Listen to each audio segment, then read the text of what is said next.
இந்த ஸ்டோரி வந்து don't turn back, திரும்பி பாத்துறாத அப்படின்னு தான் இந்த கதையோட பிளாட் ட்விஸ்டுமே வந்து இந்த ஒரு சென்டென்ஸ் தான். செம்ம இன்ட்ரீகிங்கான ஒரு ஸ்டோரி. வணக்கம், வெல்கம் மை சேனல். என்னோட பேர் ஆர்த்தி. இன்னைக்கு வந்து இன்னொரு புக்ல இருந்து ஒரு பேய் கதை தான் நான் ரீட் பண்ண புக்ல இருந்து ஒரு இன்ட்ரெஸ்டிங்கான ஒரு பேய் ஸ்டோரி. இதுக்கு முன்னாடி இதே மாதிரி கால் ராத்திரி அப்படின்ற ஒரு ஸ்டோரி வந்து ரீட் பண்ணி உங்களுக்கு சொல்லியிருந்தேன். ஃபர்ஸ்ட் நைட் பேய் கூட அப்படின்ற ஒரு ஸ்டோரி வந்து நான் அவங்களுக்கு சொல்லியிருந்தேன். அது வந்து நிறைய பேருக்கு அது பிடிச்சிருந்து, இன்னும் நிறைய இந்த மாதிரி பேய் கதைலாம் சொல்லுங்க அப்படின்றீங்க. அதில் வந்து இந்த ஸ்டோரி வந்து எனக்கு ரொம்ப இன்ட்ரெஸ்டிங்காக இருந்தது. ஒரு மாதிரி அடுத்து என்னாச்சு அப்படின்ற மாதிரி ஸ்டோரி போச்சு. ஸோ அதனால் உங்களுக்கும் இது இன்ட்ரெஸ்டிங்காக இருக்கும் அப்படின்னு நம்புகிறேன். ஸோ உங்களுக்கு இந்த மாதிரி பேய் ஸ்டோரிஸ், ஹால் வீடியோஸ், விளாக் வேற எல்லாமே நிறைய இருக்குது இந்த சேனலில். உங்களுக்கு அந்த மாதிரிலாம் பிடிக்குன்னா கண்டிப்பாக சேனல் சப்ஸ்கிரைப் பண்ணிடுங்க. அப்படி இந்த வீடியோ லைக் பண்ணிடுங்க. அண்ட் இதை தான் இன்ஸ்டாகிராம் ஹேண்டிலிங் இப்போ என்ன செக் பண்ணி பாருங்க. So without further delay let's get into the video. So இன்னைக்கு நம்ம வந்து பார்க்க போகிற ஸ்டோரி வந்து இட் ஃபாலோஸ் யூ அப்படின்ற புக்ல இருந்து தான். இது வந்து கேரன் பந்த் ஜோஷி வந்து எழுதியிருக்காங்க. லாஸ்ட்டாக நான் ரீட் பண்ண ஸ்டோரி தான் இது. இது வந்து ரொம்ப இன்ட்ரெஸ்டிங்காக இருந்தது. இந்த ஸ்டோரி வந்து டோன்ட் டர்ன் பேக், திரும்பி பாத்துறாத அப்படின்னு தான் இந்த கதையோட பிளாட் ட்விஸ்டுமே வந்து இந்த ஒரு சென்டென்ஸ் தான். செம்ம இன்ட்ரீகிங்கான ஒரு ஸ்டோரி. இது வந்து 1990ல உத்தரப்பிரதேஷ்ல இருக்கிற கங்கோலி அப்படின்ற ஒரு வில்லேஜ்ல தான், ஒரு கிராமத்துல நடந்த ஒரு பேய் ஸ்டோரி. எப்பயுமே கிராமத்துல ஒரு பேய் ஸ்டோரினாலே நம்மளுக்கு வந்து ஒரு மாதிரி ரொம்ப பயமா தான் இருக்கும். ஹேமா வந்து அவளோட வீட்டுக்கு வெளியே உட்காந்துட்டு இருக்கா. அதாவது அந்த திண்ணை அப்படின்னு சொல்லுவாங்களா, அந்த இதுல உட்காந்துட்டு இருக்கா. அப்பா அவளோட அப்பா உள்ள அவங்க அம்மாவை வந்து பிடிச்சி நல்லா வந்து திட்டி சண்டை போட்டுட்டு இருக்காரு. இது வந்து ஹேமாக்கு ரொம்ப புதுசெல்லாம் கிடையாது. இவ பிறந்து வளர்ந்த எல்லா இதுலயுமே வந்து காமனா இருக்கிற ஒரே விஷயம் என்னன்னா, அவங்க அப்பா வந்து அவங்க அம்மாவை திட்டுறது, சண்டை போடுறது, எப்பயுமே அவங்களை ஏதாவது கரிச்சு கொட்டிக்கிட்டே இருக்கிறது. இதுதான். இது வந்து அவங்க அப்பா கோவப்படுறாரு, அம்மாவை ரொம்ப திட்டுறாரு அப்படின்றது வந்து முந்திதான் அவ வந்து ரொம்ப கோவப்பட்டு இதை நம்ம என்ன ஏதாவது பண்ணணும், அப்பா ஏன் இப்படி பண்றாரு அப்படின்ற ஒரு அந்த கோவம், அந்த ஒரு வெறி இருந்தது. போக போக அதுவும் பழகிருச்சு. இப்ப அவளுக்கு அதுல எமோஷனே இல்லை. அந்த கோவம் அது வந்து ஒரு நார்மலான ஒரு ரொட்டீன் மாதிரி அவளுக்கு ஆயிடுச்சு டே டு டே லைஃப்ல. அவளோட அப்பா வந்து அப்படி சத்தம் போடுறாரு. அவங்க அப்பாவோட குரலுக்கு கூட ஒரு கதற ஒரு குழந்தை சவுண்ட் வந்து கேக்குது. ஒரு பிறந்த குழந்தையோட சத்தம். உன்னால எனக்கு ஒரு ஆம்பளை புள்ளைய கூட பெத்து கொடுக்க முடியலையேடி, நீ எல்லாம் ஒரு மனுஷியா அப்படின்ட்டு கெட்ட வார்த்தை போட்டு பிரேம்ராஜ் வந்து அவ்வளோ கோவமா பொண்டாட்டிய வந்து திட்டிட்டு இருக்காரு. பிரேம்ராஜ் அப்படின்ற பேர் வந்து அவங்க அம்மா அவங்களுக்கு வந்து ரொம்ப ஆசையா அன்போட இருப்பான், ரொம்ப பேஷனட்டா எல்லாருக்குமே கைண்டா இருப்பான் அப்படின்னு நினைச்சுதான் அவங்க அம்மாவும் அந்த பேரை வச்சாங்க. பட் அதுக்கு ஆப்போசிட்டா தான் அவரோட பிஹேவியரே இருக்கு. என்னதான் பிரேம்ராஜ் அப்படின்ற பேருக்கு ஆப்போசிட்டா இந்த மனுஷனோட கேரக்டர் இருந்தாலும், இந்த பக்கம் அவரோட ஒய்ஃப் தயவதி அவங்களோட கேரக்டர் அப்படியே அவங்களோட நேம்க்கு ஏத்த மாதிரியே இருக்கும். ரொம்ப பொறுமையா, அமைதியா, ரொம்ப லாயலா, சின்சியரா, எடுக்க எடுக்க குறையாத ஒரு அன்பு இருக்கிற ஒரு அம்மா, அந்த மாதிரி ஒரு கேரக்டர் அவங்க. இந்த மாதிரி திட்டு வாங்குறது, பிரேம்ராஜ் வந்து சத்தம் போடுறது கேட்கறது, இதெல்லாம் வந்து தயவதிக்கு வந்து புதுசே கிடையாது. இது வந்து கேட்டுக்கிட்டே இருக்கிறது தான். ஆனா அவளுக்கு அப்பயும் வந்து வலிச்சுக்கிட்டே தான் இருக்கு. எப்போ ரொம்ப இன்டென்ஸா அவ ரொம்ப கஷ்டப்படுவா அப்படின்னு பாத்தீங்கன்னா, ஒரு குழந்தை பிறந்த அப்புறமும் அந்த ஃபைட்டு தான். இது வந்து ஆறாவது குழந்தையும் பொன் குழந்தையா பிறந்துருச்சு அப்படின்ற சண்டை தான் இது. இந்த டைம்ல ஒரு பச்சை உடம்புக்காரி அப்படின்னு சொல்லுவாங்க இல்லையா, அப்பதான் வந்து டெலிவரி ஆயிருக்கு. அவங்க வந்து ரெக்கவர் ஆகணும், பிறந்த குழந்தைக்கு வந்து பால் கொடுக்கணும். இதுதான் அவங்களோட வேலையே. அவங்களோட வேலை என்ன, அவங்க ஹீல் ஆகணும், குழந்தைய வந்து பால் கொடுக்கணும். பட் ஆனா அவ இங்க உட்கார்ந்துட்டு இருக்கா, பிரேம்ராஜோட கத்துற இது எல்லாத்தையும் வாங்கிட்டு இருக்கா இவ்வளோ கஷ்டப்பட்டு.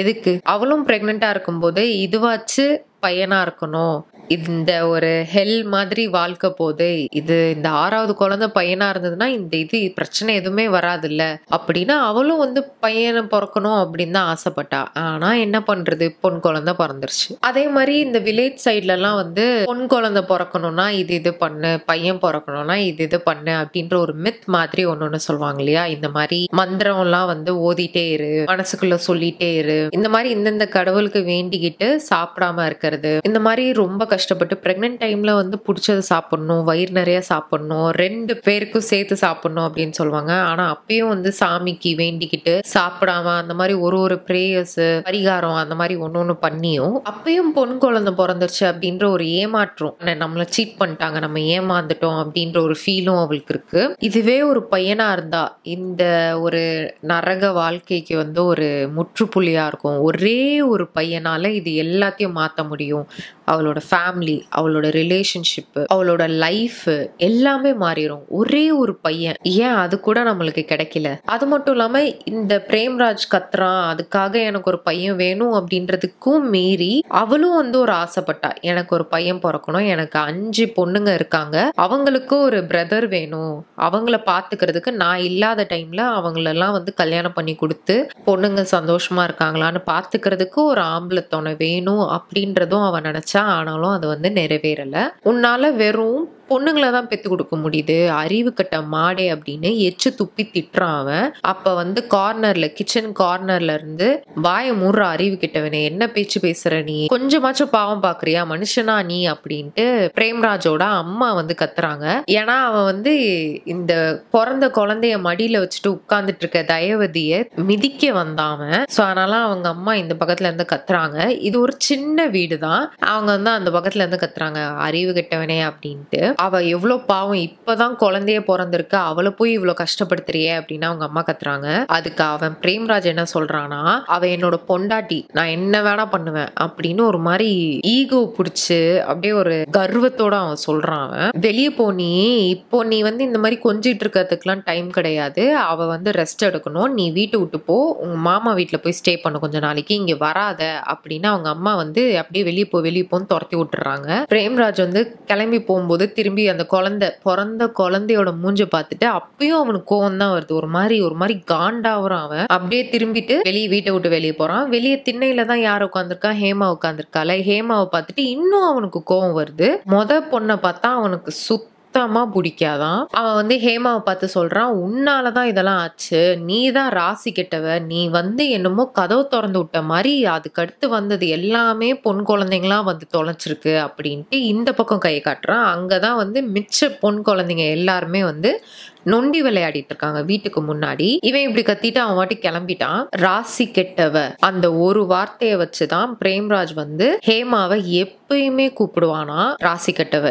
ஈவந்தோ ஹேமா வந்து செம்ம பியூட்டிஃபுல்லான ஒரு குழந்தை, மரியாதை தெரிஞ்ச ஒரு குழந்தை, அமைதியா பாசமா இருக்கிற ஒரு குழந்தை, அது மட்டும் இல்லாம வீட்டு வேலை எல்லாமே வந்து பார்த்து பண்ற ஒரு குழந்தை, அந்த வயசுக்கு ஏத்த ஒரு குணமே இல்லை, நல்ல ஒரு பெரிய பொண்ணு மாதிரி எல்லாத்துலயும் வந்து பெர்ஃபெக்டா இருக்கிறது. இது வந்து ஹேமாவோட அம்மா இல்ல பாட்டி மட்டும் சொல்றது கிடையாது, ஊர்ல இருக்கிற வில்லேஜ்ல இருக்கிற எல்லாருமே வந்து ஹேமா வந்து அந்த மாதிரிதான் பாராட்டுறாங்க. பிரேம்ராஜுக்கு ஹேமா அப்படின்னா ஒரே வார்த்தை தான், ராசி கெட்டவ, வேறையா எதுவுமே அவன் வாயில இருந்து வராது.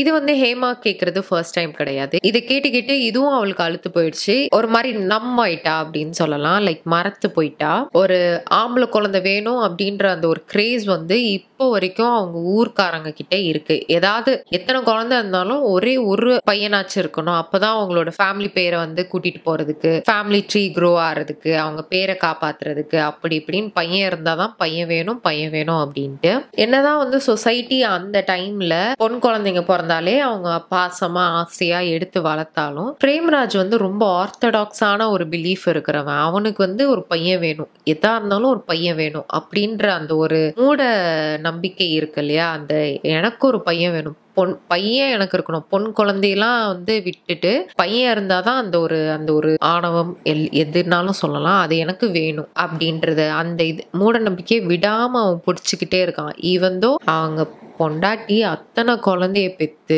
எவ்வளோ கஷ்டம், அதுவும் அவங்க ரொம்ப பணக்கார ஃபேமிலியும் கிடையாது, இத்தனை குழந்தை இருக்கு அவனுக்கு. அப்பயும் பிரேம்ராஜ்க்கு வந்து எந்த குழந்தையும் வந்து ஒரு லவ்வா பார்த்து கூப்பிட்டு பேசி பழகி அந்த மாதிரி பண்ணதே கிடையாது. ஒரு அப்பாவா என்ன பண்ணுமோ அவன் பண்ணவே இல்லை. என்னதான் ஃபேஸ் பண்ணாலும் இந்த மாதிரி குத்தி பேசுறது வந்து அப்பப்போ வந்து ஹேமாக்கும் வலிக்க தான் செய்யும். பட் இருந்தாலும் 18 வயசு பொண்ணுக்கு வந்து எப்படி வந்து ஒரு ரொம்ப மெச்சூர்டா ரெஸ்பான்சிபிளா இருக்கணுமோ அந்த மாதிரி அவ வந்து வளர்ந்தா. அவளுக்கு வந்து எந்த ஒரு எக்ஸ்பெக்டேஷனும் எதிர்பார்ப்புமே கிடையாது இந்த உலகத்துல. அது மட்டும் இல்லாம மெயினா இருந்தும் இல்லாம இருக்க அவளோட அப்பா கிட்ட வந்து எந்த ஒரு எதிர்பார்ப்பும் இல்ல அப்படின்னு சொல்லலாம். பாட்டி வந்து ஹேமா அம்மாவோட அழுக்கு துணியெல்லாம் எடுத்துட்டு போய் துவைச்சு கொண்டு வா அப்படின்ட்டு அவங்க பாட்டி சொல்றாங்க. ஹேமா வந்து சரி பாட்டி அப்படின்ட்டு போறா. அம்மாவோட அழுக்கு துணி, பிளட் ஸ்டெயின், ஏன்னா முந்தின நாள் நைட்டு தான் வந்து குழந்தையே வந்து பிறந்திருக்கு. ஸோ அந்த துணி, பிளசண்டா இருக்கிற ரிமைன்ஸ், அந்த இதெல்லாம் வந்து எடுத்துட்டு போய் வாஷ் பண்றதுக்காக எல்லாமே கலெக்ட் பண்ணிட்டு கிளம்புறா. அப்ப வந்து கரெக்டா தயவதி வந்து கூப்பிடுறா, ஹேமு இங்க வாயேன், என்னோட ரெட் கலர் சாரி இருக்குல்ல அதையும் கொண்டு போய் வாஷ் பண்ணிட்டு எடுத்துட்டு வந்துடுறியா, குழந்தைக்கு வந்து பேர் வைக்கிற ஃபங்க்ஷனுக்கு வந்து நான் அதை தான் போட போறேன் அப்படின்ட்டு லைட்டா ஒரு சின்ன ஸ்மைலோட அவ வந்து குழந்தைய பாக்குறா. குழந்தை வந்து பால் குடிச்சிட்டு இருக்கு. ஹேமா போய் அந்த ரெட் கலர் சாரி எடுக்கிறா. இந்த ஒரே ஒரு சாரி மட்டும் தான் தயவதி கிட்ட இருக்கு. நல்ல சாரி, ஃபங்க்ஷனுக்கு போட்டு போற சாரி மாதிரி. இது வந்து அவளோட வெட்டிங் சாரி, கல்யாண புடவை அது. ஸோ இததான் வந்து ஊர்ல வந்து எந்த ஃபங்க்ஷனு, பேர் வைக்கிற ஃபங்க்ஷனு, எந்த கல்யாணம், கோயில்ல ஃபங்க்ஷன் எதுனாலுமே அவ இந்த சாரியை மட்டும் தான் கட்டுவாளாம். இத பல வாட்டி தோச்சி எடுத்துட்டு வந்தாச்சு. பட் அவங்களுக்கு போடுறதுக்கு வேற துணி கிடையாது. லைக் வெளியே போட்டு போறதுக்கு அவங்களுக்கு ஒரு குட்டி கிளாசெட், அதுல கொஞ்சோண்டு துணி தான் அவங்க அடுக்கி வச்சிருக்காங்க. ஹேமாக்கு அந்த ரெட் கலர் சாரினா ரொம்ப பிடிக்கும். ஏன்னா அவங்க அம்மாவோட அந்த சாரி மட்டும் தான் அந்த பேட்ச் அந்த மாதிரி இல்லாம இருக்கும். அவங்க அம்மா போடுற டெய்லி வேர் பண்ற சாரி எல்லாத்துலயுமே வந்து தோச்சு கிழிஞ்சிருக்குமா. கிழிஞ்ச இதுல வந்து வேற ஒரு துணியை வந்து வச்சு தச்சு அந்த ஹோலை வந்து மறைச்சு வச்சிருப்பாங்களா. இந்த ரெட் கலர் சாரி மட்டும் தான் அந்த மாதிரி ஹோட்டை இல்லாம அந்த மாதிரி எல்லாம் இருக்கும். சோ அதனால ஹேமா அவங்க அம்மாட்ட சொல்றா, உனக்கு தெரியும்ல இது எனக்கு வேணும் இந்த சாரி, நீ வந்து இந்த சாரியை எனக்கு டவுரி கொடுக்கும் போது இதையும் சேர்த்து கொடு அப்படின்னு சொல்லி சிரிக்கிறாவ. வாய மூடு, போய் ஒழுங்கா வேலையை முடிச்சுட்டு வாசிக்கிறோம் அப்படின்ட்டு அவங்க அம்மா சொல்றாங்க சிரிச்சுக்கிட்டே. பட் ஆனா கவனமா இரு, நான் என்ன சொல்றேன்னு தெரியுதுல்ல அப்படின்னு அவங்க அம்மா வந்து ஸ்ட்ரிக்டா சொல்றாங்க. ஹேமா அதுக்கு எனக்கு தெரியும் நான் போறேன் அப்படின்னு கிளம்புறா. இந்த ஊர்ல வந்து இந்த தண்ணி ஃபெசிலிட்டி, அந்த வீட்டு வாசல்லே வந்து தண்ணி, அந்த என்னது பம்ப் அடிக்கிறது, அந்த இதெல்லாம் வந்து அவங்களுக்கு கிடையாது. வில்லேஜுக்கு நடுவுல வந்து ஒரு வெல், கம்யூனல் வெல் மாதிரி ஒண்ணு இருக்கு. அந்த வெல்லோட பேர் வந்து நவுலா. பட் அது வந்து இப்போ ரொம்ப ட்ரை ஆயிடுச்சு, அதுல தண்ணியே இல்ல. சோ அதனால எல்லாருக்குமே, வில்லேஜ்ல இருக்கிற எல்லாருமே வந்து ரொம்ப கஷ்டப்படுறாங்க தண்ணிக்கு. சோ இப்போ வந்து வேற வழியே கிடையாது. ஊர் மக்கள் வந்து என்ன பண்ணுவோம்னா, காட்டுக்கு நடுவுல இருக்கிற ஒரு கிணறுல தான் போய் தண்ணி வந்து யூஸ் பண்ணிக்கிறது, துணி துவைக்கிறது, தண்ணி குடிக்கிறதுக்கு எடுத்துட்டு வர்றது எல்லாமே. பட் அந்த காட்டுல வந்து பேய் இருக்கு அப்படின்ட்டு நிறைய கதைலாம் இருக்கு. அந்த காட்டுல இருக்கிற பேயோட பேர் வந்து சல்ஸ் அப்படின்னு சொல்றாங்க. இது வந்து இறந்து போனவங்க ஆனா இன்னும் இங்கே உலகத்திலேயே சுத்திக்கிட்டே இருக்காங்களா, அந்த மாதிரி ஸ்பிரிட்ஸ சல்ஸ் அப்படின்னு சொல்றாங்க. அது வந்து சல்ஸா சார்ல்ஸான்னு தெரியல, அது சார்ல்ஸா இருக்காது, அதனால சல்ஸ் நான் சொல்றேன். இறந்து போயிட்டாங்க. பட் ஆனா அவங்க அந்த இதை கிராஸ் பண்ணி ஆஃப்டர் லைஃப்க்கு போகாம இங்கேயே இந்த உலகத்திலேயே இருக்கணும், ஏதாவது ஒரு பர்சனோட அட்டாச் ஆயிருப்பாங்க, இடத்தோட, அந்த மாதிரி எல்லாம் இருப்பாங்க இல்லையா, அந்த மாதிரி ஸ்பிரிட்ஸ் தான் இவங்க. ஏதாவது நிறைவேறாத ஆசை இருக்கலாம், இல்லைன்னா ஏதாவது ஒரு வெஞ்சன்ஸா இருக்கலாம், ரிவெஞ்ச் எடுக்கணும், எனக்கு ஏதாவது ஒரு கோவமா இருக்கும், இவன் என்னை வந்து இப்படி பண்ணிட்டா அதனால நான் அவன் வாழ்க்கை அழிக்காம நான் இங்க இருந்து போக மாட்டேன் உலகத்தை விட்டு அப்படின்ற மாதிரி கிரட்ஜ் எல்லாம் இருக்கிற ஸ்பிரிட்ஸ் எல்லாம் வந்து இந்த மாதிரி எர்த்லயே வந்து சுத்திக்கிட்டே இருக்கும், அதாவது பூமியிலேயே சுத்திட்டே இருக்கும். இதுலயே வந்து ஒரு சில ஸ்பிரிட்ஸ்க்கு வந்து எதுவுமே லைக் என்ன சொல்றது, அவங்களுக்கு அன்பினிஷ்ட் பிசினஸ், ஏதாவது நிறைவேறாத ஆசை, ஏதாவது கோவம், அந்த மாதிரி எதுவுமே இல்லாம, ஆனா அவங்களுக்கு வந்து ஆஃப்டர் லைஃப்ல போக விருப்பம் இல்லை, இப்படியே சுத்திட்டே இருக்காங்க. அவங்களுக்கு வந்து ஏதாவது ஒரு இதுல வந்து பிக்ஸேட் ஆகணும், ஏதாவது ஒரு இதுல வந்து அட்டாச் ஆகணும் அப்படின்றதுனால அவங்க ஏதாவது ஒரு ஹியூமன் பாடியை வந்து தேடிட்டே இருப்பாங்க. யாராவது காட்டுக்குள்ள வராங்களா அப்படின்னு பார்த்துட்டு அவங்கள வந்து அட்டாச் பண்ணி பிடிச்சிக்கிறது. அந்த மாதிரி வில்லேஜ்லயே வந்து கொஞ்சம் பணக்காரங்கலாம் இருப்பாங்க இல்லையா, அவங்க வந்து இந்த வில்லேஜ்க்கு நடுவுல இருக்கிற நவுலா வெல் வந்து ட்ரை ஆனோடனே அவங்க என்ன பண்ணாங்கன்னா, காசு இருக்கிறவங்க வீட்டுக்கு வெளியவே வந்து வாட்டர் ஃபெசிலிட்டி மாதிரி அரேஞ்ச் பண்ணி பம்ப் அதெல்லாம் வந்து ஃபிக்ஸ் பண்ணி வச்சுக்கிட்டாங்க. பட் ஹேமாவோட ஃபேமிலிக்கே அதெல்லாம் அஃபோர்ட் பண்ண முடியாது. அவங்க வந்து மாசம் சாப்பாட்டுக்கே வந்து ரொம்ப கஷ்டப்பட்டு அப்படியே தள்ளி ஒப்பேத்திட்டு தான் இருக்காங்க. இது வந்து அவங்க எப்படி சாப்பிட்றாங்க, அதுக்கு எங்க இருந்து காசு வருது அப்படின்னா, பாட்டியோட பென்ஷன் காசு. எல்லாருமே வந்து பாட்டி உயிரோட இருக்கிறதுக்கே அவங்க வந்து ரொம்ப என்ன சொல்றது, நன்றியா இருக்காங்க, அவங்க இருக்கிறதுனாலதான் நம்மளுக்கு சாப்பாடே கிடைக்குது அப்படின்ற மாதிரி. ஹேமாக்கு வந்து இந்த மாதிரி தள்ளி தூரமா கிணத்துக்கு போய் தண்ணி எடுக்கிறது, வேலை செய்யறது, வைக்கிறது இதெல்லாம் வந்து அவளுக்கு எந்த ஒரு இதுவுமே கிடையாது. பரவாயில்ல நான் போயிட்டு வரேன் அப்படின்ற மாதிரி. ஏன்னா அவ வந்து இப்படி தூரமா தனியா ஒரு லாங்கா ஒரு வாக் மாதிரி போறாள். ஸோ அதை வந்து அவளுக்கு ரொம்ப காமிங்கா பீஸ்ஃபுல்லா இருக்கு. ஏன்னா வந்து வீட்டுல வந்து இந்த மாதிரி ஒரே சண்டை, அவங்க அப்பா திட்டிகிட்டே இருக்காரு, ஒரு மாதிரி நெகட்டிவா இருக்கு. அண்ட் சுத்தி புத்தி ஒரே சத்தமா இருக்கும். ஏன்னா அவளுக்கு அவ்வளோ சிஸ்டர்ஸ் இருக்காங்க. அவங்களாம் விளையாடும் போது எவ்வளவு சத்தமா இருக்கும். கம்ப்ளைண்ட் பண்ணும்போது ஏதாவது ஒன்று நச்சு பண்ணிட்டு இருக்கும்போது இது வந்து அவளுக்கு ரொம்ப அமைதியா காமிங்கா இருக்கும். அதனால அவளுக்கு இந்த மாதிரி காட்டுக்குள்ள போறதெல்லாம் ரொம்ப பிடிக்கும். காட்டுக்குள்ள போறதுக்குன்னு ஒரு ரூல்ஸும் இருக்கு. அவளுக்கு வந்து ஃபர்ஸ்ட் டைம் இந்த ரூல்ஸ்லாம் கேட்டது வந்து அதுவே அவளுக்கு ரொம்ப நல்லா ஞாபகம் இருக்கான். என்னென்ன ரூல்ஸ்னா ரெண்டே தான், 2 ரூல்ஸ் மட்டும் தான். அது என்னன்னா காட்டுக்குள்ள போகும்போது திரும்பி மட்டும் பாத்திரக்கூடாது. மெயினா உங்க பேரையோ ஏதாவது ஒரு யாரோ பின்னாடி பேசிட்டே வராங்கன்னா திரும்பி மட்டும் பார்க்கவே கூடாது.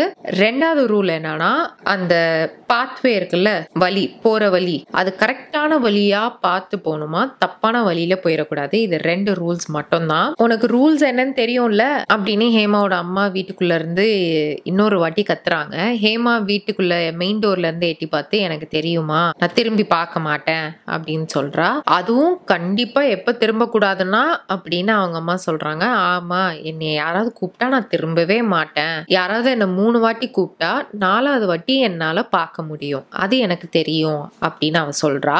அவங்க அம்மா சொல்றாங்க, இல்ல எப்பயுமே பார்க்காத, ஒரு சேஃப்டிக்கு பார்க்கவே பார்க்காத அப்படின்னு அவங்க அம்மா சொல்றாங்க. சரி சரி எனக்கு புரியுது, நீங்க அமைதியா இருங்க, நீங்க இப்படி கத்துனீங்கன்னா திருப்பி தச்ச தையல் வந்து பிரிஞ்சிரும், பார்த்து இன்னொரு பொன் குழந்தை வெளியே உதிச்சிட போகுது அப்படின்ட்டு சிரிச்சுட்டே சொல்றா.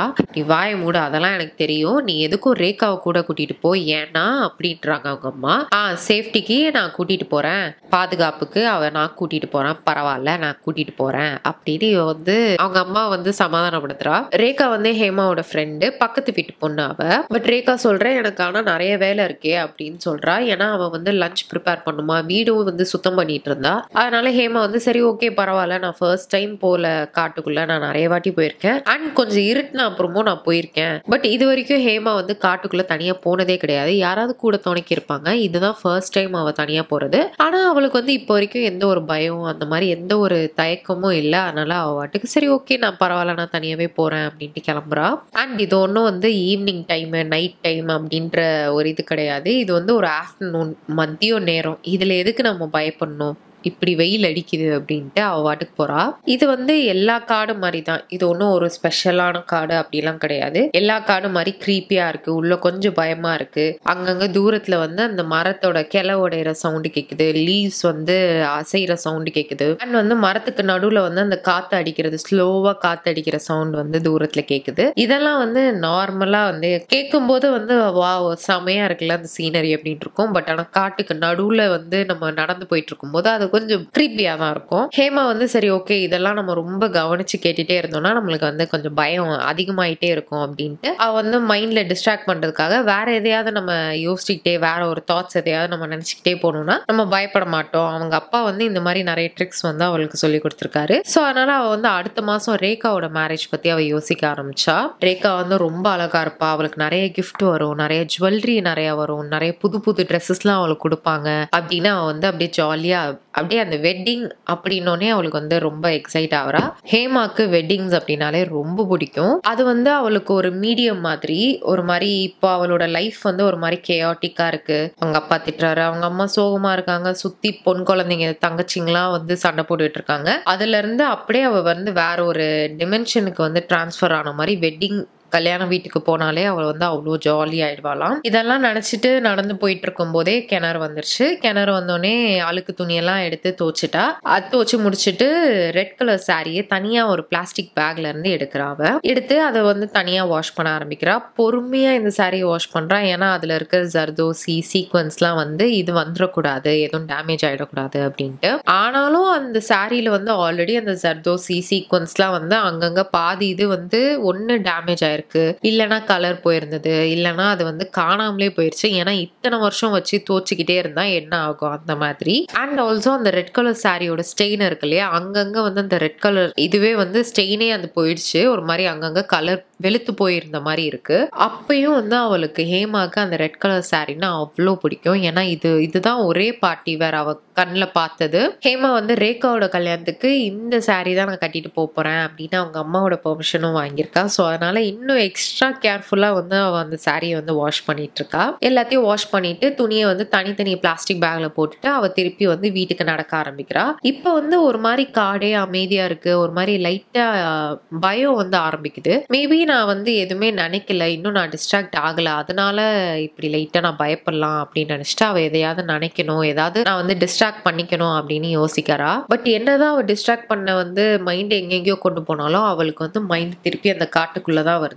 இந்த காட்டுல வந்து அவ நிறைய பேய் கதை வந்து இந்த காட்டுல இருக்கு அப்படின்ற மாதிரி நிறைய பேய் கதை வந்து கேட்டிருக்கா ஊர் மக்கள் பேசி. பட் பேய் எதுவுமே அவ பார்த்ததே கிடையாது. அதெல்லாம் வெறும் கதை தான், கட்டு கதைகள் தான், அதுல வந்து எதுவுமே நம்புற மாதிரி எதுவுமே கிடையாது அப்படின்னு அவ யோசிக்கிறா. சர்ல்ஸ்லாம் வந்து அந்த ஸ்பிரிட்ஸ்லாம் வந்து பிரைட்டான பொருளுக்குலாம் வந்து அட்ராக்ட் ஆகுமா, லைக் பிரைட்டான மேக்கப், துணி, இல்லைனா பிளட், பெர்ஃப்யூம், இதுக்கெல்லாம் வந்து அது அட்ராக்ட் ஆகுமா. இதெல்லாம் அவளுக்கு மைண்ட்ல அன்கான்சியஸா அதெல்லாம் ஒன்னொன்னு வந்தோடனே அவளுக்கு வந்து சுத்தி ரொம்ப தூரத்துல இருக்கிற சவுண்ட் எல்லாம் வந்து உன்னிப்பா கேட்க ஆரம்பிச்சிட்டா. ரொம்ப நுணுக்கமா வந்து சுத்தி சுத்தி வந்து அவ பாத்துக்கிட்டே இருக்கா. நார்மலா கேஷுவலா போறதுக்கும் ரொம்ப அவேரா வந்து செல்ஃப் அவேரா நடந்து போறதுக்கும் டிஃபரன்ஸ் இருக்குல்ல, அந்த மாதிரி எல்லா சவுண்டும் அவளுக்கு கேக்குது. ஏதாவது ஒரு இலை விழுந்தாலும் அதை நோட் பண்ற மாதிரி அப்படியே நுணுக்கமா பார்த்துட்டு நடக்கிறாங்க.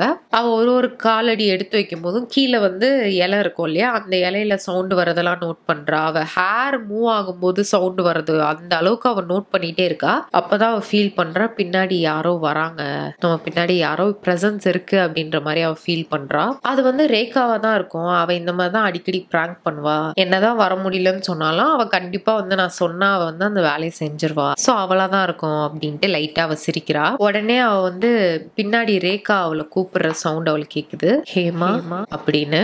உடனே ஒரு ரிஃப்ளெக்ஸ்ல ஹேமா திரும்பி பாத்துறா. அங்க ரேகா இல்ல. ஒருவேளை நான் இதெல்லாம் வந்து மனசுலயே இமேஜின் பண்ணிக்கிறணும், ரேகாவை பத்தி அவ கல்யாணத்தை பத்தி நினைச்சதுனால அவ கூப்பிடுற மாதிரி கேட்டிருக்கோம், ஜஸ்ட் ஒரு இமேஜினேஷன் தான் அப்படின்னு அவ நடக்கிறா. பட் அவ பின்னாடி வந்து அந்த ஃபுட் ஸ்டெப்ஸோட சவுண்ட் இன்னும் அவளை ஃபாலோ பண்ணிக்கிட்டே வருது. பின்னாடி யாரோ கண்டிப்பா வராங்க அப்படின்றது அவளுக்கு தெரியுது. சரி, யாரோ வராங்க அப்படின்ட்டு ஒருவேளை நம்ம நடக்கிற சவுண்டா இல்ல என்ன அப்படின்ட்டு அவ ஸ்டாப் பண்றா. ஸ்டாப் பண்ணனே அந்த சவுண்டு நின்றுச்சு. பின்னாடி யாரு வராங்களோ அவங்களும் நின்னுட்டாங்க. சரி, பொறுமையா திருப்பி 2 அடியை வைக்கிறா. பின்னாடி இருக்கிறதும் வந்து 2 அடி வைக்குது. அவ உடனே பயம் வந்து அவளுக்கு அப்படியே உள்ள இருந்து அப்படியே அந்த பயம் வயிற்றுல இருந்து அப்படியே மேல வருது. அவளுக்கு வந்து கன்ஃபார்மா தெரிஞ்சிச்சு பின்னாடி யாரோ ஃபாலோ பண்றாங்க அப்படின்ட்டு. பட் ஆனா அவளால திரும்பி யாரு அப்படின்றதும் பார்க்க முடியல. ஏன்னா ஆல்ரெடி அவ நம்பர் 1 ரூலையே பிரேக் பண்ணிட்டா, திரும்பி பாத்துறாத அப்படின்றது. அவ வந்து யோசிக்கிறா, எப்படி நான் இவ்வளோ கேர்லெஸ்ஸா இருந்தேன், நான் இது ரொம்ப மைண்ட்லயே இருக்குமே, எப்படி நான் அதை மிஸ் பண்ணேன், ஐயோ என்ன பண்றது அப்படின்னு யோசிக்கிறா. அவ மேல பிளேம் போட்டுட்டே அவ நடந்துகிட்டே இருக்கா. ஓகே, இதுக்கு மேல நம்ம யோசிச்சு ஒன்னும் ஆக போறது இல்ல, நம்ம வந்து வேகமா வீட்டுக்கு போயிடலாம், இதை பத்தி யோசிக்க வேண்டாம், ஆல்ரெடி நம்ம திரும்பி பார்த்துட்டோம், இதுக்கு மேல என்ன நடந்தாலும் ஃபேஸ் பண்ணிதான் ஆகணும் அப்படின்ட்டு வேகமா நடக்கிறா. ஆல்மோஸ்ட் ஓடுறான்னு கூட சொல்லலாம். அந்த மாதிரி வேகமா வீட்டுக்கு போயிடலாம் அப்படின்னு போறா. இன்னும் கொஞ்சம் தூரம் போனோடனே அவ திரும்பி சுத்தி சுத்தி பாக்குறா. அவ தப்பான வழியில போன மாதிரி தெரியுது அவளுக்கு. சுத்தி சுத்தி பாக்குறா. ஐயோ, அவசரத்துல வேற வழியில வந்துட்டனோ அப்படின்னு அவ யோசிக்கிறா. இதை யோசிச்சுட்டே இருக்கும்போது ஹேமாக்கு வந்து கொஞ்சம் தள்ளி வந்து இந்த மனுஷங்க பேசுற சவுண்ட் வந்து அவளுக்கு கேக்குது. அவ அதை கேட்டோடனே அப்பாடா அப்படின்னு ஆயிடுச்சு. இந்த மாதிரி தனியா காட்டுக்குள்ள தனியா இருக்கிறதுக்கு இந்த மாதிரி கொஞ்சம் பேர் வந்து பேசுற சவுண்ட் கேக்குதுனே அந்த சவுண்டை நோக்கி அவ வேகமா போறா. யாருன்னு பாப்போம், அப்படியே துணைக்கு வீட்டுக்கு வர சொல்லலாம் அப்படின்ட்டு அவ போனா அங்க ஒரு வீடை பாக்குறா. அவங்க ஊர்ல இருக்கிற எல்லா வீடு மாதிரிதான் அதுவும் இருக்கு. ஆனா ஃப்ரெஷ்ஷா பெயிண்ட் பண்ணி இருக்கு. அந்த வீடு ரொம்ப அழகா இருக்கு. வெளியே வந்து அந்த குட்டி குட்டி ஃபேரி லைட்ஸ் எல்லாம் இந்த கல்யாண வீட்டுக்கு வெளியெல்லாம் மாட்டி விடுவாங்களா, அந்த மாதிரி ஸ்ட்ரிங் லைட்ஸ் எல்லாம் மாட்டியிருக்காங்க. அவ அதை பார்த்தோன்னே எக்ஸைட் ஆகிறா. இந்த லைட்ஸ் எப்போ போடுவாங்க, கல்யாணம் அப்பதான் போடுவாங்க, இது இன்னும் ஈவினிங்ல பார்க்க இன்னும் நல்ல செம்மையா இருக்குமே அப்படின்ட்டு ஜாலியா சிரிச்சுக்கிட்டே அந்த வீட்டை நோக்கி போறா. அவ வீட்டு வாசல்ல நின்று எட்டி பாக்குறா. உள்ள நிறைய பேர் போறாங்க, வெளியே நிறைய பேர் வராங்க. இதெல்லாம் பார்த்துட்டு அவளுக்கு ரொம்ப எக்ஸைட் ஆயிடுச்சு. வெட்டிங்ஸ், கல்யாணம் அப்படின்னாலே அவளுக்கு ரொம்ப ஹாப்பி ஆயிரும். அதனால அவ உடனே வந்து தன் வீட்டு ஃபங்க்ஷன் மாதிரியே அவ வந்து பிஹேவ் பண்ண ஆரம்பிச்சிட்டா. அப்பதான் வந்து ஒரு பார்ட்டி வராங்க. பார்ட்டி வந்து ஹேமாட்ட சொல்றாங்க, இங்க நீ என்ன பண்ணிட்டு இருக்க, உள்ள போய் கல்யாண பொண்ணுக்கு வந்து மஞ்சள் தேய்ச்சி விடு அப்படின்னு சொல்லிட்டு இவங்க இந்த பக்கம் சமைச்சிட்டு இருக்காங்க. வீட்டுக்கு வெளியே ஒரு பெரிய பெரிய பாத்திரம் வச்சு கல்யாண விருந்துக்கு சமைப்பாங்களா, அந்த இடத்த நோக்கி பார்ட்டி வந்து நடந்து போறாங்க. இவளும் சரி ஓகே அப்படின்ட்டு வீட்டுக்குள்ள போறா. வீட்டுக்குள்ள போனா எல்லாருமே அவ்வளோ பேர் இருக்காங்க. இவளுக்கு வந்து ஒரு மாதிரி அவுட் ஆஃப் பிளேஸ் மாதிரி இருக்கு. இவர் பழைய அழுக்கான கிழிஞ்ச ஒரு சுடிதார் வந்து போட்டிருக்கா, ஒரு பழைய செருப்பு போட்டிருக்கா. இங்க ஃபங்க்ஷன்ல எல்லாருமே வந்து நல்ல புது ட்ரெஸ் போட்டு வந்திருக்காங்க, எல்லாரும் பளிச்சுன்னு இருக்காங்க. இவ மட்டும் இப்படி ட்ரெஸ் பண்ணிருக்கா. இந்த தாட் உடனே வந்து அப்படியே வாவ் அப்படின்ற அவளோட மைண்ட் வைஸே மாறுது. ஏன்னா அவ கல்யாண பொண்ணு பாக்குறா, அவ்வளோ பியூட்டிஃபுல்லா வந்து நடுவில் உட்காந்துட்டு இருக்காங்க. அவங்கள சுத்தி எல்லா பொண்ணுங்களும் வந்து அவங்களுக்கு மஞ்சள் தேய்ச்சி விட்டுட்டு இருக்காங்க. ஸோ எல்லாருமே வந்து சிரிச்சு பேசிக்கிட்டு பிரைடுக்கு வந்து கை காலெல்லாம் மஞ்சள் தேய்ச்சிட்டு இருக்காங்க. அந்த கல்யாணம் ரிச்சுவல்ஸ் எல்லாம் யூஸ்வலா அந்த ஜோக்ஸ்லாம் வரும்ல, மாப்பிள்ளைய வச்சு கலாய்க்கிறது, மாமியார் வச்சு கலாய்க்கிறது, அந்த மாதிரி ஜோக்ஸ்லாம் இருக்கு. ஹேமா வந்து ஓரமா நின்று சிரிச்சுக்கிட்டே கல்யாண பொண்ணு வந்து அப்படியே ரசிச்சுக்கிட்டே இருக்கா. கல்யாண பொண்ணு திரும்பி ஹேமாவை பாக்குறா. பார்த்துட்டு ஹேமா வந்து இப்படி சிரிச்சுட்டே இருக்கா. அந்த ஒரு செகண்ட் எல்லாமே டோட்டலா எல்லாமே மாறிடுச்சு. கல்யாண பொண்ணு ஹாப்பியா க்ளோயிங்கா பியூட்டிஃபுல்லா உட்காந்துட்டு இருந்த பொண்ணோட சிரிப்பு அப்படியே ஒரு மாதிரி நெகட்டிவா இருக்கு, நெகட்டிவா மாறுது. எல்லாமே அந்த பிரைடோட ஃபேஸ்ல மாறிடுச்சு. பிரைடு இப்போ வரைக்கும் வெக்கப்பட்டு சிரிச்சுக்கிட்டு ஒரு மாதிரி பிளஷிங்கா இருந்த பிரைடு ஹேமாவை பார்த்தோன்னே ஒரு மாதிரி கோமா ரெகடா ரொம்ப கொடூரமா அவ ஃபேஸ் வந்து அப்படி ஒரு மாதிரி ஆக்ரோஷமா மாறுச்சு. அப்படியே அவ சுத்தி பாக்குறா, பொண்ணு கல்யாண பொண்ணை சுத்தி நின்ன பொண்ணுங்களோட ஃபேஸ்லயும் அதே எக்ஸ்பிரஷன் தான் வருது. அப்படியே அவ கவனிக்கிறா, ஃபுல்லா அவ்வளோ கலகலப்பா இருந்த இடம் பின் ட்ராப் சைலன்ஸா இருக்கு. வெளியே வேலை செஞ்சுட்டு இருந்தாங்க, அவ்வளோ ஆர்ப்பாட்டமா இருந்தது. அதுவும் அப்படியே ஸ்டாப் ஆன மாதிரி ஒரு மாதிரி மழை பெஞ்சு ஓஞ்ச மாதிரி ஒரு அமைதி, நிசப்தமான ஒரு அமைதியா இருக்கு. சரி ஓகே, நம்ம வந்து வீட்டுக்கு போயிடுறதுலாம் நல்லது. இந்த மாதிரி யாரோ ஒரு தெரியாத பொண்ணு வெட்டிங்க்கு வந்ததுனாலதான் அவங்க இப்படி பிஹேவ் பண்றாங்க போல, நானும் இப்படி பழைய துணி போட்டு வந்திருக்கேன், நம்ம பேசாம வீட்டுக்கு போயிடலாம் அப்படின்ட்டு வீட்டை விட்டு வெளியே வரா. அவ அங்க என்ன பார்த்தாலும் அது அவளுக்கு செம்ம ஷாக் ஆயிடுச்சு. வெளியே வந்து அந்த கிராஸ், அந்த லான்லாம் இருக்கும்ல, அந்த கிராஸ்லாம் வந்து பர்ஃபெக்டா வந்து கட் பண்ணி அந்த கல்யாண வீட்டுக்கு அந்த ஒரு இது மாதிரி இருக்கும்ல, அந்த மாதிரி பலன்னு இருந்த இடம் பெரிய பெரிய கிராஸா, அந்த ஒரு பல வருஷத்துக்கு வெட்டாம விட்டா ஒரு செடி வளர்ந்துக்கிட்டே போயிடும்ல, அந்த மாதிரி இருக்கு அந்த இடம். இவளுக்கு ஒண்ணுமே புரியல, என்னடா அப்படின்னு திரும்பி பார்த்தா ஃப்ரெஷ்ஷா பெயிண்ட் பண்ண வீடு. அவ என்ன எப்படி பார்த்தாலும் அது அப்படி அங்க இல்லவே இல்லை. ஒரு மாதிரி பாலடைஞ்ச பில்டிங் மாதிரியே இருக்கு. அது அந்த விண்டோலாம் உடஞ்சு போய் கதவுலாம் இல்லாம அந்த மாதிரி இருக்கு. அவ உடனே வீட்டுக்கு வேகமா ஓட ஆரம்பிச்சிட்டா. போற வழியில கடவுள்கிட்ட வேண்டிக்கிட்டே போறா, எப்படியாவது என்னை வீட்டுல கொண்டு போய் சேர்த்துரு, எனக்கு ரொம்ப பயமா இருக்கு அப்படின்ட்டு ஓடி போறாளா. அந்த டைம்ல வந்து அவளுக்கு வந்து ஏதாவது ஒரு கிராமத்துல இருக்கிறவங்க தெரிஞ்சவங்க ஏதாவது ஒரு ஃபேஸ் நம்ம பாத்திர மாட்டோமா, தனியா எங்கேயோ மாட்டின மாதிரி இருக்கு அப்படின்னு அவ ஏங்கிட்டே ஓடுறா. வீடு கிட்ட வந்தோடனே அவ வந்து நிறுத்தி மூச்சு இழுத்து விட்டுக்கிறா. ஓகே, நம்ம வந்துட்டோம், ஒருவேளை இது எல்லாமே இமேஜினேஷனா தான் இருக்கும். வீட்டுக்கிட்ட வந்துட்டோனே அந்த ஒரு 5 நிமிஷம் பிரேக் எடுத்து மூச்சு இழுத்து விடணும் அப்படின்னு வெயிட் பண்ணால. அந்த டைம் அவளுக்கு ஒரு மாதிரி பீஸ்ஃபுல்லா காமா இருந்தது. ஓகே, நம்ம ஏரியாக்குள்ள வந்துட்டோம், நம்ம இடத்துக்குள்ள வந்துட்டோம், நம்மளோட கிராமம் இது, நம்ம வீடு ஏதோ தெரியுது, ஓகே எல்லாமே ஓகே, எதுவுமே இது இல்ல, நம்ம தான் வந்து ஏதோ யோசிச்சோம் போல, நம்மளோட மூளை தான் ஏதோ வந்து கேம் ஏதோ ட்ரிக் மாதிரி பண்ணுது. ஏன்னா எனக்கு ஒழுங்கா தூக்கம் இல்லை, முந்தின நாள் நைட்டு தூங்கவே இல்லை, ஏன்னா குழந்தை பிறந்துச்சு, இவ தான் பாத்துக்கிட்டா. ஸோ அதனால தூக்கம் இல்லாததுனால இந்த மாதிரி வந்து நடந்திருக்கு போல அப்படின்ட்டு அவளையே வந்து சொல்லி சமாதானப்படுத்துறா. ஸோ அவ வீட்டுக்கிட்ட வந்துட்டா. வீட்டுக்கு வெளியே வந்து அந்த துணி காய போடுறதுக்கு அந்த கம்பிலாம் மாட்டி வச்சிருப்பாங்களா, அந்த இதுல இவ துவச்சிட்டு வந்த துணி எல்லாத்தையும் காய போட்டுட்டு சரி வீட்டுக்குள்ள போலாம் அப்படின்னும் போது வீட்டுக்கு வெளியே அந்த திண்ணையில வந்து ஒரு லேடி உட்காந்துட்டு இருக்கா. ஒரு 30 வயசு அந்த மாதிரி இருக்கும் அந்த லேடிக்கு. அவ வாட்டுக்கு உட்காந்துட்டு இருக்கா. அந்த லேடி வந்து ஹேமாவை பார்த்தோன்னே சிரிக்கிறாங்க. ஹேமாவும் ஒரு ரிஃப்ளெக்ஸ்ல ஒருத்தங்க நம்மளை பார்த்து சிரிக்கிறாங்கன்னே இந்த பொண்ணு வந்து சிரிச்சிருச்சு. அப்புறம் தான் யோசிக்கிறா, யார் இவங்க நம்மளோட ரிலேட்டிவ் கிடையாது, இந்த ஊர்க்காரங்களும் கிடையாது, யார் இவங்க, இதுக்கு முன்னாடி பார்த்ததே இல்லையே அப்படின்ட்டு அவ ஒரு மாதிரி யோசிக்கிறா. பட் ஆனாலும் இவங்க ரொம்ப ஃபெமிலியரா இருக்காங்களே பாக்குறதுக்கு அப்படின்னும் அவளுக்கு வந்து தாட் இருக்கு. எங்கேயோ பார்த்த மாதிரி இருக்கு, ஆனா நம்மளுக்கு அவங்க யாருன்னே தெரியாதே, யாரா இருக்கும் அப்படின்ட்டு அவ யோசிக்கிறா. அப்புறம் தான் நோட்டீஸ் பண்றா, அது வந்து பிரைடு, கல்யாண பொண்ணு. அந்த பொண்ணு இங்க வந்து உட்கார்ந்துட்டு இருக்கு. அவ பார்த்துட்டு ஷாக், அவ எப்படி இங்க வந்தா? பட் ஆனா பாக்குறதுக்கு அது அங்க பார்த்ததை விட கொஞ்சம் வயசான மாதிரி தெரியுறா. பட் ஆனா எப்படி இது பாசிபிளா இருக்கும்? அப்புறம் தான் அவன் நோட் பண்றா, அந்த லேடி என்ன வேர் பண்ணிருக்காங்க அப்படின்ட்டு. ரெட் கலர் சாரியை அந்த பொண்ணு கட்டிட்டு உட்காந்துட்டு இருக்கு. எந்த ரெட் கலர் சாரி? ஹேமா போய் வாஷ் பண்ணிட்டு இருந்தால அவங்க அம்மாவோட ஒரே பார்ட்டி வேர் சாரி, அந்த சாரியை கட்டிட்டு அந்த லேடி உட்கார்ந்துட்டு ஹேமாவை பார்த்து சிரிக்குது. ஒரு ஃப்ரெண்ட்லியா காமிங்கா அந்த மாதிரி ரீஅஷூரிங்கான ஒரு ஸ்மைல் கிடையாது, அது மாக் பண்ற மாதிரி ஈவிலா நக்கலா அந்த மாதிரி ஒரு ஸ்மைல். உடனே ஹேமா பயந்து பக்கத்துல ரேகா வீட்டுக்கு போயிட்டு, ரேகா நீ என் பின்னாடி வந்தியா, காட்டுக்குள்ள வந்து நீ என்ன கூப்பிட்டியா அப்படின்னு கேக்குறா. என்ன வளர்ற அப்படின்ட்டு ரேகா கேக்குறா. இல்ல நான் உன் குரல் கேட்ட மாதிரி இருந்தது காட்டுக்குள்ள, அதனாலதான் கேக்குறேன் அப்படின்றா ஹேமா. ரேகா சொல்றா, இல்லையே நான் தான் உன்கிட்ட சொன்னேனே வீட்டுல நிறைய வேலை இருக்கு, நான் தான் சமைக்கணும், வீடு கிளீன் பண்ணும் அப்படின்னு, நான் வரவே இல்லையே அப்படின்னு சொல்றா. உடனே ஹேமா சரி ஓகே பாய் அப்படின்னு அவன் கிளம்பிட்டா. ரேகா வீட்டுக்கு போயிட்டு அவளோட வீட்டுக்கு வரும்போது அந்த லேடிய காணும். சுத்தி புத்தி பார்த்தா கார்டன்ல அவ வந்து இப்படி இப்படி நடந்துகிட்டே இருக்காளாம். அப்பதான் அவ யோசிக்கிறா, ஓ இது அப்போ மனுஷி கிடையாதா, இது வேற என்னமோவா, இதெல்லாம் எப்படி, இதெல்லாம் உண்மையா, இதெல்லாம் நம்மளுக்கு நடக்குதா, என்னது இது, இது கனவோ இல்லனா ஒருவேளை இதுதான் சாலா அப்படின்னு அவ யோசிக்கிறா. வீட்டுக்கு உள்ள வேகமா பயந்து ஓடிடுறா. உள்ள போயிட்டு ஜன்னல் வழியா எட்டி பாக்குறா, இன்னும் அந்த லேடி வந்து கார்டன் கிட்ட இருக்கா அப்படின்ட்டு. எட்டி பார்த்தா அந்த லேடிய காணும். சரி ஓகே, அப்ப நான் தான் பயந்து ஓடி வந்திருக்கேன் போல, இது எல்லாமே என்னோட இமேஜினேஷன், இது எதுவுமே நடக்கல, நான் வந்து ஒழுங்கா தூங்காததுனால நான் இதெல்லாம் என்னென்னமோ யோசிச்சுட்டு இருக்கேன் போல, ஓகே நான் உள்ள போய் நான் ரெஸ்ட் எடுக்க போறேன், நான் நல்லா தூங்க போறேன் அப்படின்னு போறா. ஒரு கொஞ்ச நாள் அப்புறம் தான் ஹேமா ரியலைஸ் பண்றா, ஓகே இது வந்து கனவு கிடையாது, இது நம்மளோட இமேஜினேஷன் கிடையாது, இது ஆக்சுவலா நடக்குது நம்மளுக்கு அப்படின்னு. டெய்லி ஹேமாக்கு ஒரே கனவு வருமா.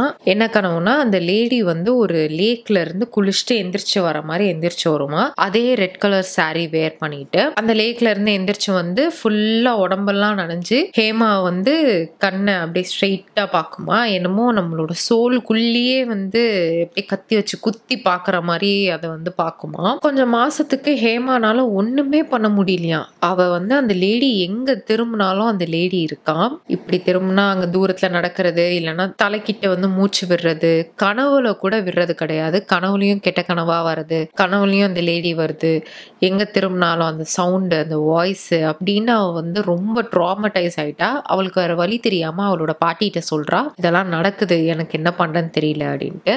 அவங்க பாட்டி சொல்றாங்க, இது ஒரு தண்ணியில இருக்கிற சால் போல, அதனாலதான் உனக்கு வந்து தண்ணியில இருந்து வர மாதிரி கனவு வருது, நீ என்ன பண்ற நெத்தியில ஒரு பெரிய குங்குமம் அந்த இதெல்லாம் வச்சுட்டு நீ வந்து டெய்லி நெத்தியில பெருசா வச்சுக்கோ, அப்ப வந்து ஒன்னும் ஆகாது அப்படின்னு சொல்றாங்க. பட் ஆனா ஹேமா கேக்குறா, இந்த தண்ணியில இருக்கிற சால்னா என்ன அர்த்தம், அது என்ன வாட்டர் சால்னா என்ன அப்படின்ட்டு. அதுக்கு அவங்க பாட்டி சொல்றாங்க, தண்ணியில இறந்து போயிட்டாங்க, தண்ணியில மூழ்கி இறந்து போறாங்க அப்படின்னா அதுக்கு பேர் வந்து வாட்டர் சால் அப்படின்னு சொல்லுவாங்க அப்படின்னு சொல்றாங்க அந்த பாட்டி. அதனாலதான் வந்து உன்னோட கனவுல வரும்போது அந்த லேடி வந்து ஃபுல்லா நனைஞ்சுக்கிட்டே வருது அப்படின்னு சொன்னோன்னே இதெல்லாம் எக்ஸ்பிளைன் பண்றாங்க பாட்டி. பட் ஆனா ஹேமா வந்து அந்த லேடியை பத்தி மென்ஷன் பண்ண அவளுக்கு ஒரு மாதிரி பயமா இருக்கு. இந்த லேடியை பத்தி மென்ஷன் பண்ணாலே அவ ஒரு மாதிரி பயப்படுறா. வேற என்ன பண்ண முடியும், பாட்டி சொன்ன மாதிரி டெய்லி குங்குமம் வச்சுட்டு தான் அவ வந்து காலையில எந்திரிச்சோடனே குளிச்சுட்டு அந்த திலக்கு வச்சுக்கிட்டு பெரிய பொட்டு குங்குமம் விபூதி எல்லாத்தையும் வச்சுக்கிறா. அப்பயும் அந்த லேடி இவளை ஃபாலோ பண்ணுது. ஒரு சில டைம் வீட்டுக்கு வெளியே இருக்கும், ஒரு சில டைம் அந்த கார்டன்ல நடக்கும், ஒரு சில டைம் வீட்டுக்குள்ளேயே இருக்கும்.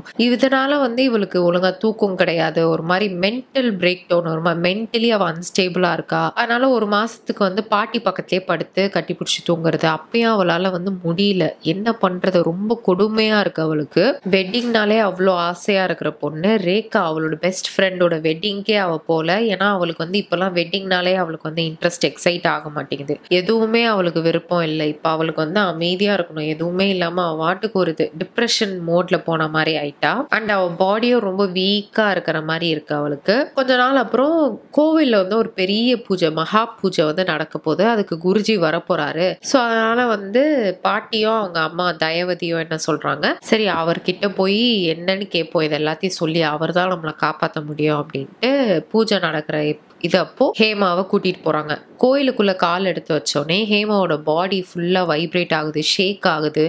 அவ மூஞ்சில ஒரு மாதிரி உள்ள சுருங்கி போய் கையெல்லாம் ஒரு மாதிரி நீட்டிட்டு இப்படி வெறிச்சிட்டு நிக்கிற மாதிரி, கண்ணெல்லாம் மேல போயிடுச்சான். இந்த மாதிரி அப்படியே பேக் டு பேக் கால் எடுத்து கோயிலுக்குள்ள வச்ச உடனே நடக்குது. அவளோட காலு வந்து தரையில வந்து கிரிப்பா இருக்கு. பட் ஆனா இடுப்புக்கு மேல இருக்கிற உடம்பு வந்து ஃபுல்லா வந்து ஆடுதான். கோயில்ல வந்து இந்த இதெல்லாம் அடிப்பாங்க இல்லையா, தப்பு மேளம்லாம் அடிப்பாங்க இல்லையா, அந்த பீட்டுக்கு ஏத்த மாதிரி அவ பாடி வந்து ஆட ஆரம்பிச்சிருச்சு. போக போக வந்து லைட்டா ஆடினது ஒரு மாதிரி சுத்தி சுத்தி ஒரு மாதிரி ஆட ஆரம்பிச்சோடனே சுத்தி இருக்கிற மக்கள்லாம் வந்து கொஞ்சம் தள்ளி போயிட்டாங்க அந்த பொண்ணுக்கு ஸ்பேஸ் கொடுக்கறதுக்கு. அவங்க எல்லாருக்குமே தெரியும் அந்த இது இப்படி நடக்க ஆரம்பிச்சோடனே அது என்ன வேலை, யார் இதை பண்றாங்க, அந்த பொண்ணோட உடம்புல என்ன இருக்கு அப்படின்றது எல்லாருக்குமே தெரிஞ்சிச்சு. ஏன்னா இது அவங்க எல்லாம் வந்து புதுசா பார்க்கல, இதெல்லாம் அப்படியே நடந்துட்டு இருக்கிறது தான். குருஜி வந்து ஹேமாவை பிடிச்சி கோயிலுக்கு நடுவுல ஒரு ஆசனால உட்கார வைக்கிறாரு. யார் நீ அப்படின்ட்டு கேக்குறாரு. ஹேமா வந்து எந்த ஆன்சருமே கொடுக்கவே இல்லை. பக்கத்துல நிக்கிற ஒரு பண்டிட்ஜியவே அவ வந்து பாத்துக்கிட்டே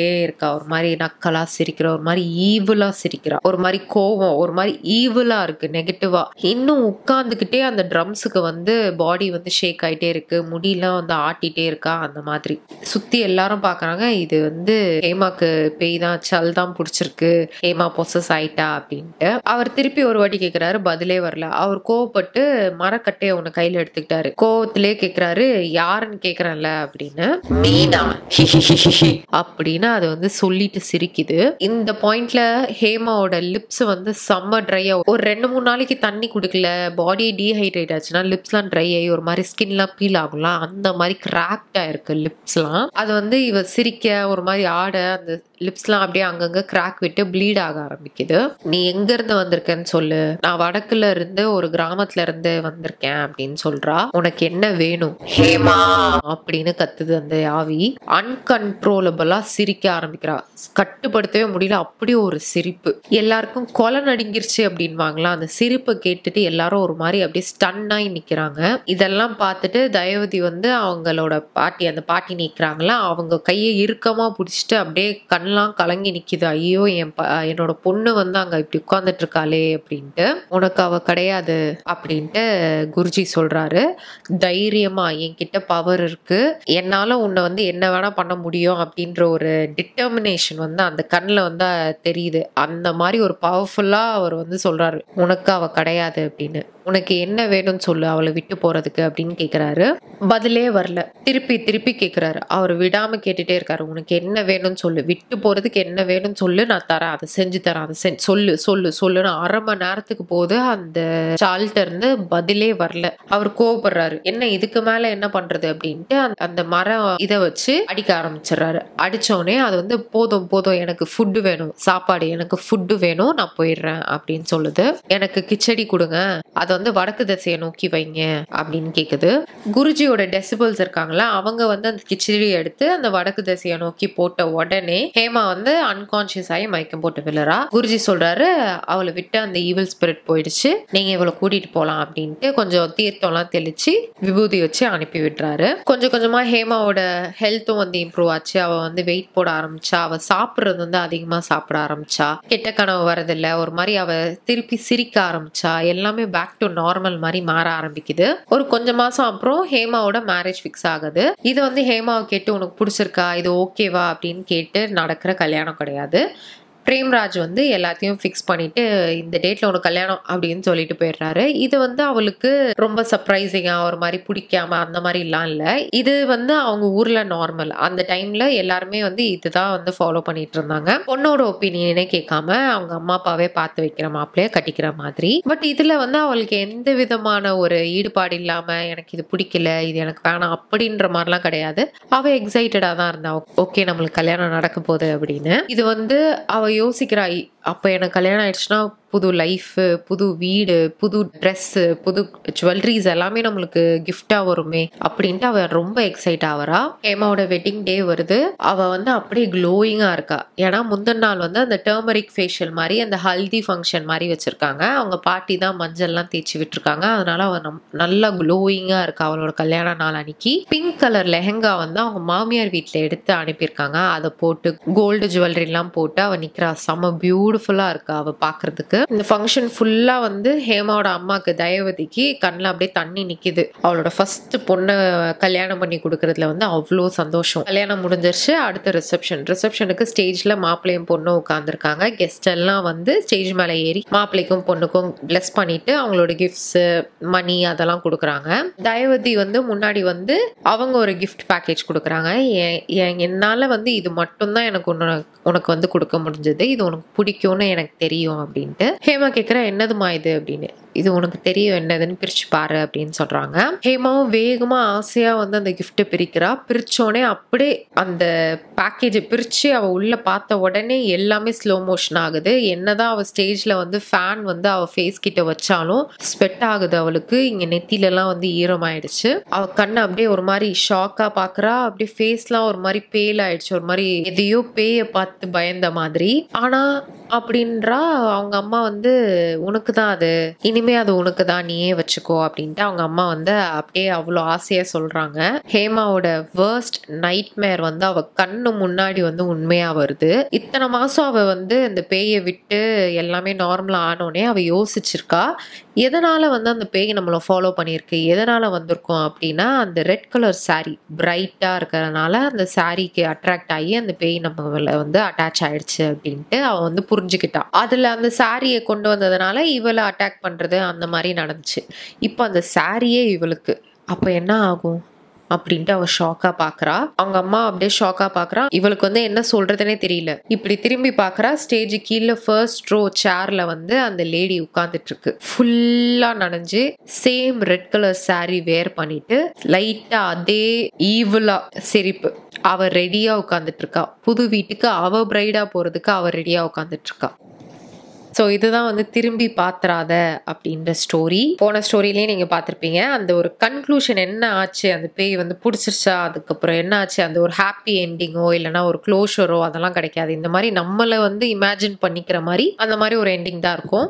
ஸோ இதுக்கு அடுத்து வந்து திருப்பி ஹேமா மேலே அட்டாச் ஆகி ஹேமாவை வந்து ஹேமா பாடிக்குள்ள அந்த பேய் போய் அவ வந்து மணப்பெண்ணா வந்து இன்னொரு வீட்டுக்கு போற மாதிரி தான் வந்து கதை முடிஞ்சது. ஸோ இந்த கதை எப்படி இருக்குன்னு சொல்லுங்க. இந்த ஸ்டோரி வந்து எனக்கு என்னமோ, நான் ஏன் இதுல ரொம்ப நான் பயந்து ரீட் பண்ணிட்டு இருந்தேன் அப்படின்னா, எனக்கு என்னமோ ரொம்ப ஒரு குறிப்பிட்ட பாயிண்ட்ல வந்து எனக்கு என்னமோ ரிலேட் ஆன மாதிரி இருந்துச்சு.